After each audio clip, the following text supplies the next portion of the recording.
So my love, I'm single. Naburaja mu by'urukundo. Kubera iki? Boss ukuvuga nuko ntarabona. Oh. That's why.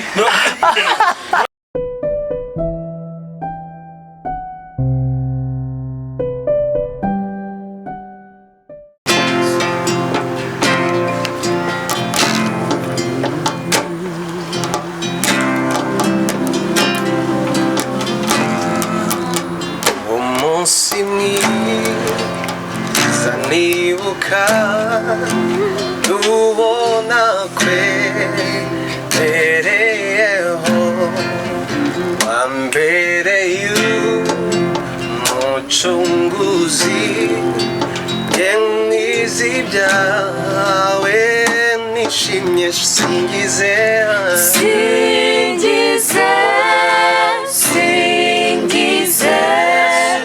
Yesu wanyogeje ibyaha anyigisha inzira ye rwose ngashime nezerwe singize Yesu wanyogeje ibyaha anyigisha inzira ye rwose ngashime nezerwe singize Yesu wanyogeje ibyaha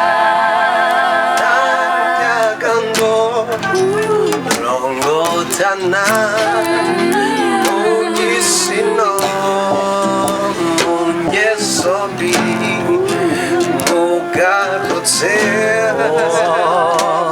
noneho sinzongera singira singize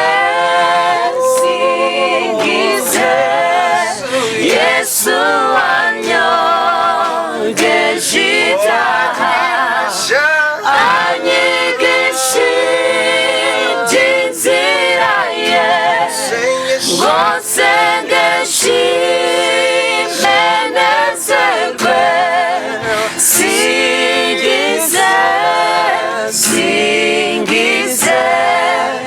Yesu wanyogeje ibyaha anyigisha inzira ye rwose ngashime nezerwe singize Yesu wanyogeje ibyaha.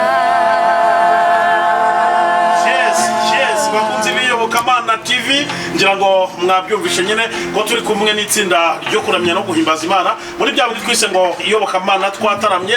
Murabona ko dufite abataramyi beza cyane batangiye batubwira ngo dusingize Yesu watwogeje ibyaha akatwigisha iby'inzira ye ngo dusenge dukunde tumunezeze cyangwa natwe twishime dusingize Yesu watwogeje ibyaha. Nibyo rero tugiye kuganira n'aba bantu, nibwo tugiye kuganira nyine n'iri tsinda mubona ni itsinda ryiza cyane, ni itsinda Imana ihagurukije muri iyi minsi.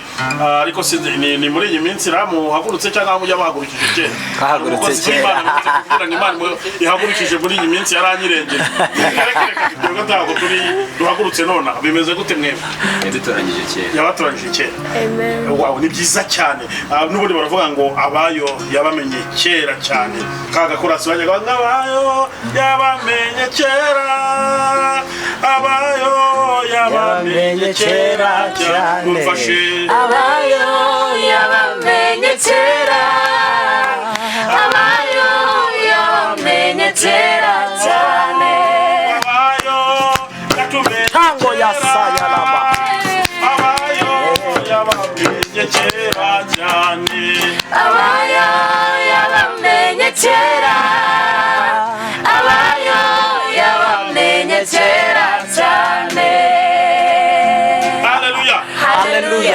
abayoya bamenye kera niyo mpamvu mubona tuba twishimye niyo nkomoko y'umudendezo abakristo tugira tudatinze rero uyu mwumva kuri mikoro za Iyobokamana TV ni wa munyamakuru wanyu Joel Sengurebe niwe tugiye kuganira rero niwe ugiye kuba moderateri w'iki kiganiro tugiye kugenana n'iri tsinda ry'abantu biganjemo cyane cyane urubyiruko ni ibintu byiza cyane duhereye hariya rero bagenda batwibwira kugira ngo mumenye abo tugiye kuganira nabo turatangirira ahangaha. Murakoze cyane. Nitwa Inesa John abambarizwa muri Anointed Worshipers abo turi kumwe hano twadukura umurimo w'Imana muri Bethlehem Miracle Church Nyamirambo. Murakoze. Okay. Nanjye nitwa Rudasingwa Daniela nkaba ndi umuramyi ugize itsinda rya Anointed Worshipers tukaba dukorera umurimo mu Nyamirambo mu itorero rya Bethlehem Miracle Church riyobowe na Faustin na Bishop na Pastor. Yes. Amakuru yawe ni meza. Nyamirambo mubona uburyo kwakorera muri mwana buriya biboroheye hariya Nyamijosira ubu ntabwo hakitwa Nyamijose habaye Nyabugingo. Ni byiza cyane reka dukomeze n'uriya mutipe nawe atwibwira nyine tu. Njye nitwa Cyuzuzo Dani nkaba nanjye ndi umwe mu bamambure ba Anointed Worshipers dukorera umurimo w'Imana i Nyamirambo mu itorero ryitwa Bethlehem Miracle Church riyobowe na Pasiteri Muzindutsi Faustin. Murakoze cyane nanjye amazina yanjye nitwa Nyonizeye Divine nkaba ndi umwe mu baramiriza Imana muri Anointed Worshipers tukaba dukorera i Nyamirambo mu rusengero rwitwa Bethlehem Miracle Church. Murakoze. Nitwa Jacqueline Uwiringiyimana nanjye ndi umwe mu baramyi ba Anointed Worshipers dukorera umurimo w'Imana i Nyamirambo kwa umushumba wacu witwa Muzindutsi Faustin. Yes. Nitwa Steven Byiringiro nanjye ndi umucuranzi muri Anointed Worshipers. Byiza cyane. Mwabyumvishe rero ko itsinda tuzanye nyine harya bura mu kinyarwanda bishatse kuvuga iki? Abaramyi basizwe. N'abaramyi basizwe. Amavuta ataramamesa kandi. Yes, bakunze Iyobokamana TV mwabyumvije ko turi kumwe n'abaramyi basizwe kuko byasa kose ntabwo bari buze kubigenza nabi kuko basizwe amavuta y'umwuka wera bari himana. Reka nibarize wenda ngira ngo niwe muyobozi nubwo utabivuze niwe muyobozi w'itsinda. Yendi dirigeant. Uri dirigeant. Yes. Reka rero noneho ntangire nkubaza. Iri tsinda ryanyu abaramye basizwe ryabayeho gute ryatangiye umurimo w'Imana ryari? Murakoze cyane kuri iki kibazo cyiza mutubajije. Iri tsinda ryatangiye mu ntangiriro za 2013. Abo dutangira twatangiye tutarabona izina. Hanyuma tugira igihe cyo gusenga no kugisha inama abashumba bacu babishumbye. Twabonye rero izina rya Anointed Worshipers ryo twari mu masengesho turimo dusenga Imana za 15 z'ukwezi kwa gatatu 2014. Ubwo se umuntu avuga ko izina ryavuye mu ijuru se? Twarasenze. Mwarimo musenga mubona izina? Oya twarasenze hari ubwo twakoresheje kugira ngo izina riboneke. Cyowe n'umwuka w'Imana kandi birakunda. Byagenze gute? Twarasenze hanyuma buri munsi agenda n'izina. Okay. Muri agenda n'izina hanyuma tuza kugira izina duhurizaho twese. Bitewe n'ibyo umuntu yagiye izina rye yazana noneho habaho kuvuga ngo aya mazina yose twahisemo cyangwa se twazanye dukoresha irihe zina. Ubwo habaho uburyo dukoresha hanyuma bigenda neza nuko Imana iduha iryo zina ryo gutwara abaramyi basizwe. Umuntu warizanye ninde muri ntabwo ari hano? Wari wazanye iryo zina? Ntabwo ari hano. Ntabwo ari hano. Icyo gihe wari wazanye iryitwa ngo iki nibo byibuka. Nka dirije icyo gihe ntabwo nari dirija ariko ntabwo ryibuka. Nawe uko ibyo yari yapropose icyo gihe ntabwo tubyibuka. Nanjye ibyo nari napropose ntabwo ndyibuka neza. Ntabwo naba nyibuka. Yes, ni byiza cyane mwumvishe ko iri tsinda ntabwo ari rishyashya ariko ni ubwa mbere baje gutaramira ku Iyobokamana TV.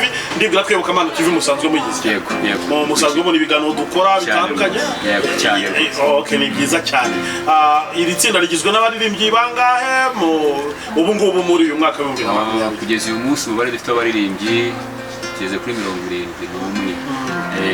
Baririmbyi 71. Yego. Urubyiruko cyangwa turavanze urabona ko ntangiye turavanze ariko se wenda dirija wenda reka tuvuge wenda duhereye kuri eta ubona uko byasa kose amatsinda yo kuramya no guhimbaza Imana aba yiganjemo cyane cyane urubyiruko kurusha abantu bubatse niko bitekereza kandi namwe ntekereza ko ashobora kuba ari byo niba ntibeshye buri abantu bese ishuri urubyiruko kurusha bubatse ni abenshi niko yego abenshi ni urubyiruko buriya ubona byoroshye kudirija abantu b'urubyiruko rw'iki gihe noneho reka tuvuge rw'iki gihe benshi ntibaba bumva benshi ntibaba bashaka ko icyo batekereza ariko kigomba kuba birakorohera kubadirija ukabashobora ampulisi noneho muri Nyamira nako yata binyabugingo ntekereza yuko urabona hari ijambo rivuga ngo iyo umuntu ari mu Kristo Yesu ibyakira bishize byose bigahinduka bishya bivuga yuko nkanjye nje ntafite Kristo ntabwo byakunda yuko unyobora ngo bikunde ariko icyiza nk'udirima nuko iyo umuntu amaze kwakira Kristo Yesu mu buzima bwiwe niyaje ntabwo akugora icyo kintu maze kubona ntekereza ko tuje na kamere zacu biragoye ko twaba hamwe tugakora umurimo w'Imana ariko icyiza nuko iyo umuntu Imana imuhamagaye hari ukuntu izikanamuhindura hanyuma akaza ari umuntu w'umumaro rero ntekereza ko kugeza uyu munsi nk'itsinda nyoboye tumeze neza cyane hari umwuka w'Imana n'ukuri nta kibazo dufite kandi niko neza ko n'abandi baramye bameze hari umwuka w'Imana muvuga iki ku rubyiruko hari urubura rwo profita amahirwe rufite mu myaka mitoya ugasanga aho kugira wenda ngo biyunge nk'uko bakorera Imana barishora mu biyobyabwenge barishora mu bidafite umumaro barishora mu bindi mu zindi ngeso mbi reka mbaze Divine ni iyihe nama yahereza umukobwa wenda uri kureba iki kiganiro akaba wenda yitwara nabi akaba babaza ababyeyi akaba babaza Imana akaba adafite icyerekezo cy'ejo hazaza Divine ni iyihe nama wamuhereza? Murakoze cyane ku kibazo cyiza mutubajije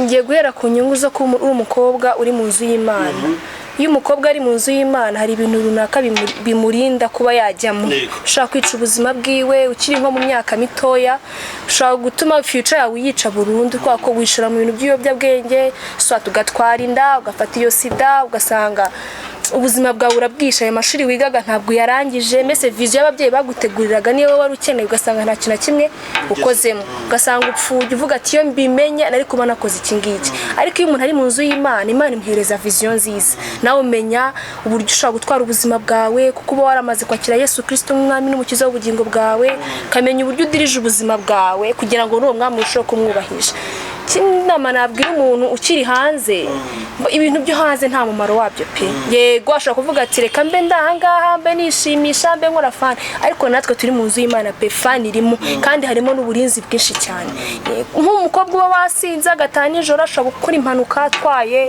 cyangwa atwawe n'abandi bantu ugasanga arapfuye gupfa yego bibaho nanjye napfa ndi mu mpanuka ariko ntabwo tuba dupfuye kimwe icyo gihe ararimbuka bwa buzima bwiza bwo kwisi ntabwo abayemo ubw'Imana ntabwo azabamo ugasanga ararimbutse ugasanga rwose nta kintu kimwe byigeze bimumara ahubwo namugira inama yo kuza kugira ngo abe mu nzu y'Imana harimo byose pe harimo umunezero harimo amahoro naga turabakobwa bo mu nzu y'Imana nta kibazo dufite turishimye turaneze kandi cyongeyeho dufite Kristo tuzabona n'umwami Imana niyo nama rwose namugira kugira ngo aze mu nzu y'Imana bakunze ko Kamana TV mwabyumvishe cyane cyane urubyiruko nimwe mugirwa izi nama Divine ati niyo umukiranutsi yapfa ntabwo iherezo rye riba rimwe rwose n'iry'umupagani n'ijambo ry'Imana ariko niko rivuga ngo ahirwa bapfa bapfira mu mwami mwukatiye yego baruhuke sigira ngo mubiririmba sikanga ko hasi umucuranga ahirwa ruterere kumwe ahirwa bapfa bapfira mu mwami umwukatiye baruhuke sukora aha tuje kwakira turi gucuramya Imana gutya hahirwa bapfa bapfira mu mwami umwukatiye iye baruhuke hahirwa bapfa bapfira mu mwami umwukatiye iye baruhuke hahirwa bapfa bapfira mu mwami umwukatiye iye baruhuke hahirwa bapfa bapfira mu mwami umwukatiye iye baruhuke hahirwa bapfa bapfira mu mwami umwuka atiye iye baruhuke. aba ni abaramyi basinze turi kumwe bababwira bati rubyiruko nyaboneka mwebwe muri mu biyobyabwenge, mwebwe muri mu gukora ibidahesha Imana icyubahiro, mwebwe murimo mubabaza ababyeyi, nimumenye yuko hahirwa abantu bapfa bagatabaruka bapfiriye mu mwami Yesu, kuko n'umwuka wari yabihamije avuga ati iyego, yongera kwikiriza ati iyego nibaruhuka. Ureka ikindi kintu ntabwo buriya kuruhuka umuntu aruhuka yapfuye gusa. Yego. Yes, kuko Yesu yaravuze ngo yemwe abarushye n'abaremerewe nimuze munsange ndabaruhura. Bishatse kuvuga ngo no muri ubu buzima urashobora kuruhuka igihe cyose ufite Kristo. Neza cyane. Mwabyumvisha yuko ndetse no kuba umuntu icyo yaravuze cyiza cyane, ntabwo yashaka kubwira abantu bashobora gufata yuko umuntu aruhuka uko yapfuye. No muri ubu buzima turimo, kuba uri umukobwa, kuba uri umusore widegembya, nta biyobyabwenge unywa, nta sida urwaye, utajya mu ngeso z'ubusambanyi, mu by'ukuri ni ukuruhuka pe. Ni ukuruhuka, ahubwo abantu bose nibaze baruhuka. Yavuze ubwo buruhukiro ubwo aribwo ngo namwe muzabona uburuhukiro mu mitima yabo. Burya abantu benshi bararushye mu mitima yabo, ariko iyo Kristo yageze mu mutima wawe ubasha kuruhuka. Kandi Bibiliya yatubwira ngo niwe sabato yacu. Rero ubwo bisobanuye ngo iyo Kristo yamaze kugera mu mutima w'umuntu akamuha uburuhukiro, ubwo buruhukiro bukora no hanze. Ubwo maninje muri cya cyanditswe nawe kivuga ngo umutima ngo rinda umutima wawe kurusha ibindi byose, ngo kuko ariho iby'ubugingo bikomoka. Bishatse kuvuga ngo mu mutima niho hayobora ubuzima bwacu, ibiturutse mu mutima ni nabyo bigaragara hanze bigahindura ubuzima bwacu. So rero kuvuga ngo uburuhukiro Kristo atanga buza mu mutima ariko bukanagaragara mu maso. Amina.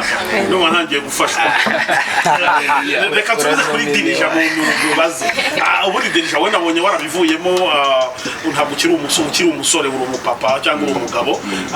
Ubundi mu rubyiruko rukijijwe, uri umusore, uri umukobwa ukijijwe, ubundi imyaka myiza wemerewe gukundanamo ni nk'ingahe buriya?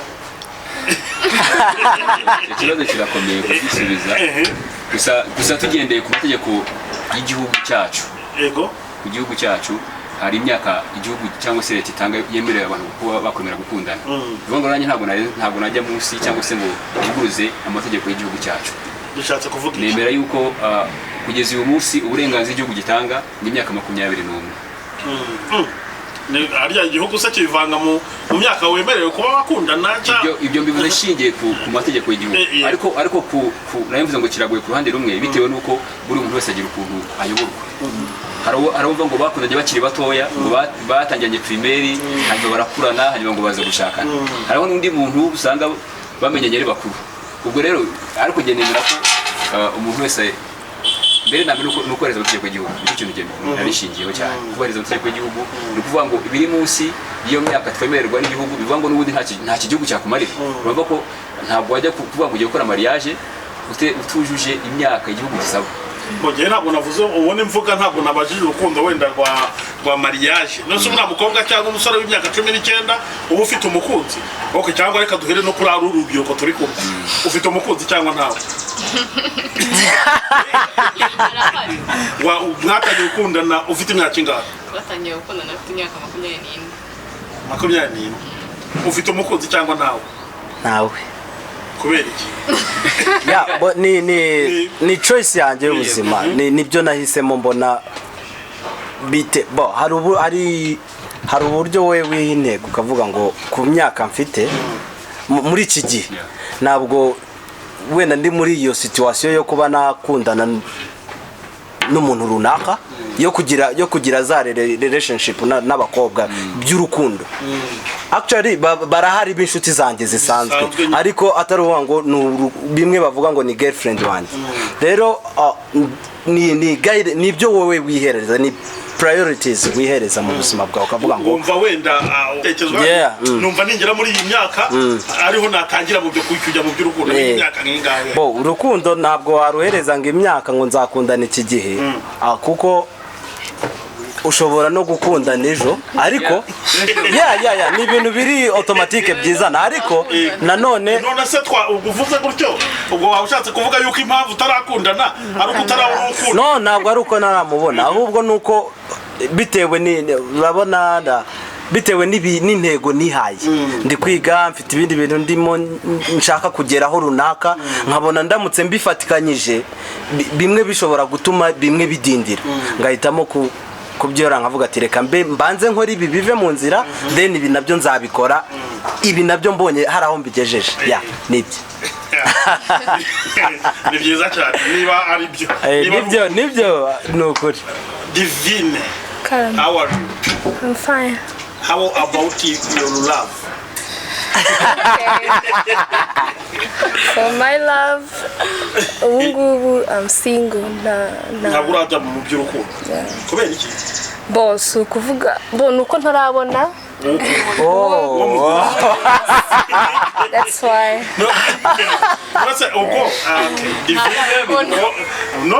Divine ni umukobwa mwiza wo mu nzu y'Imana ukijijwe uzi no kuririmba nkuko nabyumvaga mu kanya mu ndirimbo nshyashya yanyu namaze kugira amahirwe yo kumvaho bakoze Iyobokamana TV iri tsinda icyo nababwira cyo nuko bazi kuririmba dufite n'indirimbo nshyashya mu kanya turaje tuyivugaho namaze kugutaho echantillon yayo kandi Divine namaze kumva mu ijwi rye byanze bikunze ahantu aba yantona ni umukobwa uzi kuririmba cyane ni umukobwa mwiza cyane cya kabiri azi kuririmba ari mu nzu y'Imana arakijijwe n'umwari ubereye Imana n'igihugu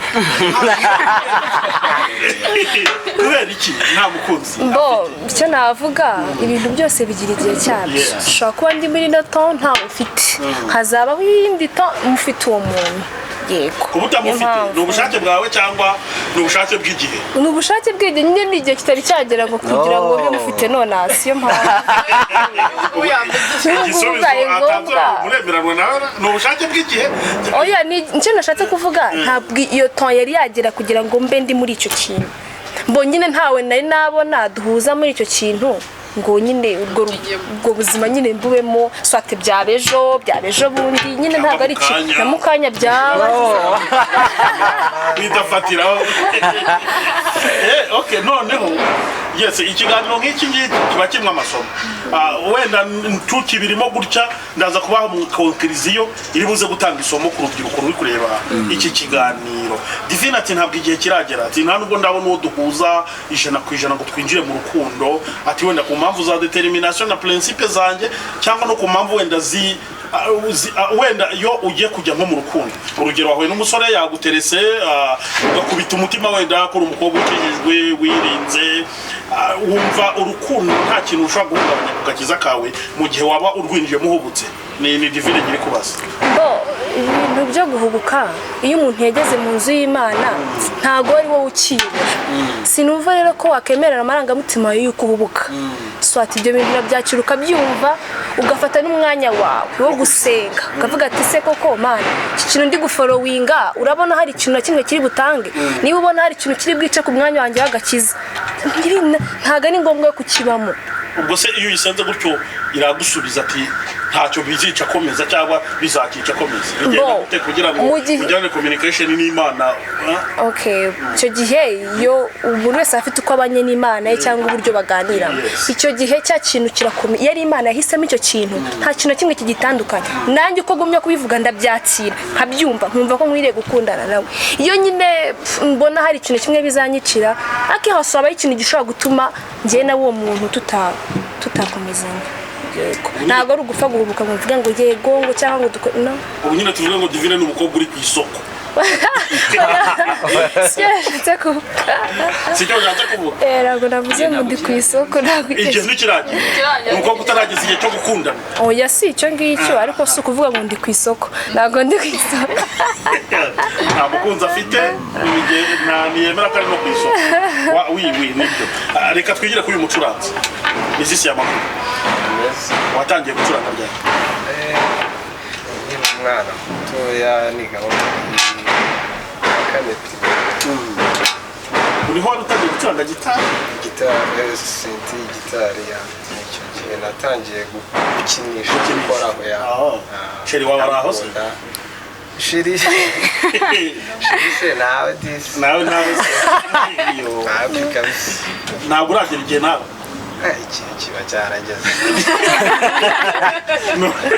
cyarageze ariko twebwe ubundi tuba dushaka ibintu bya gahunda ifata cyangwa uririmba ya ndirimbo ntitukira abacu twiyobore ndashaka ubwo twagiye kandi iyo ndirimbo ubwo ihita ugenda ntitukira abacu ngo twiyobore niko Divine yavuze ntabwo tukira abacu ngo twiyobore none numva nawe muhuje rero ko ati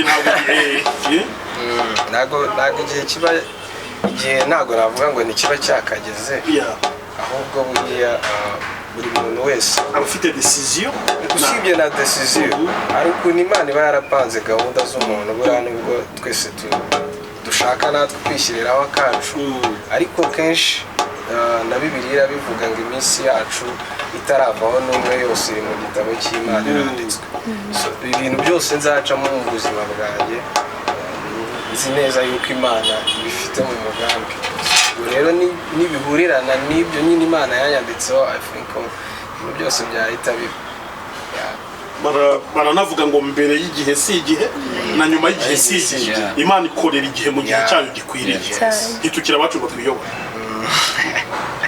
turaje tuvuge ku ndirimbo nshyashya tukira abacu twiyobore mu byo dukora bitadukwiriye twahamagariwe gukora umurimo wadutumye hakiri kare ntitukira abacu ngo twiyobore mu byo dukora bitadukwiriye twahamagariwe gukora umurimo wadutumye hakiri kare ntitukira abacu ngo twiyobore mu byo dukora bitadukwiriye twahamagariwe gukora umurimo wadutumye hakiri kare icyo gusaba n'umwuka ubwenge no guhishurirwa dusheho kukumenya icyo gusaba n'umwuka ubwenge no guhishurirwa dusheho kukumenya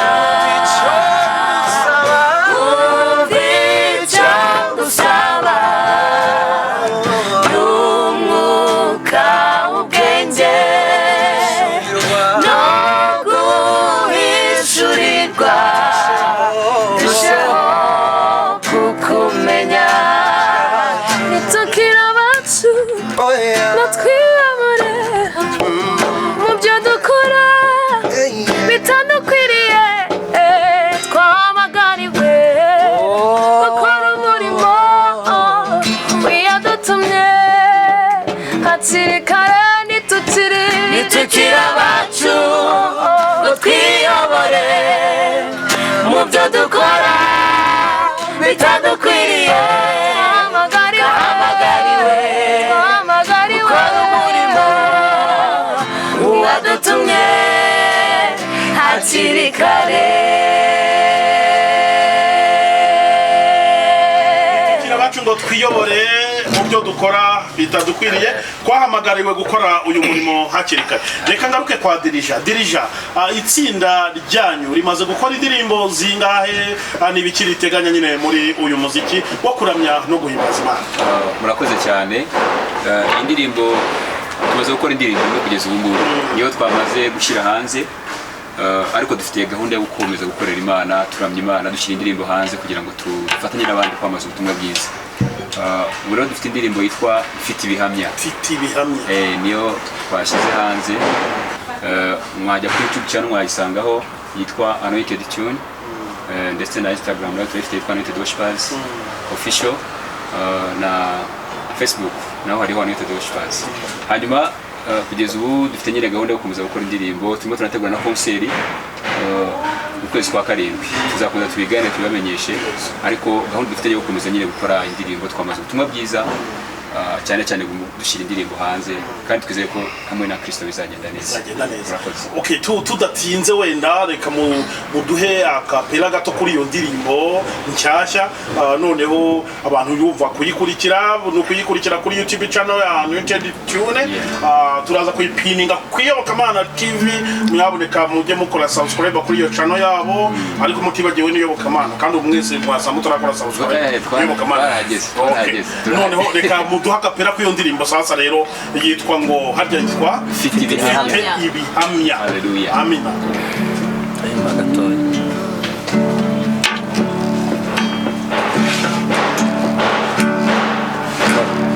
Mfite ibihamya by'uko uri Mana nyamana, mfite ibihamya by'uko uri Mana nyamana, mfite ibihamya by'uko uri Mana nyamana.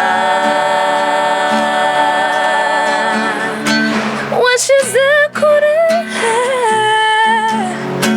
ibiteye ubwoba,